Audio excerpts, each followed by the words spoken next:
अनुच्छेद 370 के सभी खंड लागू नहीं होंगे। 5 अगस्त 2019 के बाद से जम्मू कश्मीर में तरक्की का नया दौर शुरू हो चुका है। अब कश्मीर में पथराव और बंद की बात नहीं होती। कश्मीर में चर्चा होती है तो सयाहत की, सरमायाकारी की।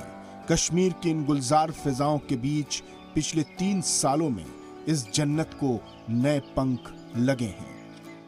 अक्टूबर 2021 से मार्च 2022 के बीच जम्मू कश्मीर में 79 लाख टूरिस्ट आए।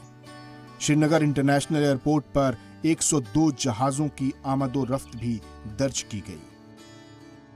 2019 से जून 2022 तक जम्मू कश्मीर में 29,806 लोगों को पब्लिक सेक्टर में नौकरी मिली।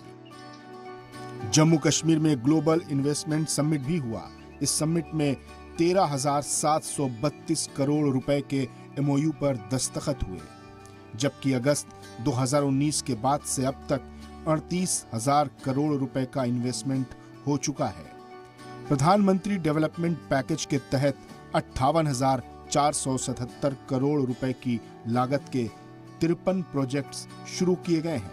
ये projects road, power, health, education, tourism, खेती और स्किल डेवलपमेंट जैसे सेक्टर में शुरू हुए हैं। बुनियादी इंफ्रास्ट्रक्चर की तरक्की, कनेक्टिविटी में सुधार और बेहतर नज्म व नस्क ने मरकज की ज़ेर इंतजाम रियासत जम्मू कश्मीर में उम्मीदों का नया सवेरा उगाया है। ब्यूरो रिपोर्ट, जी मीडिया।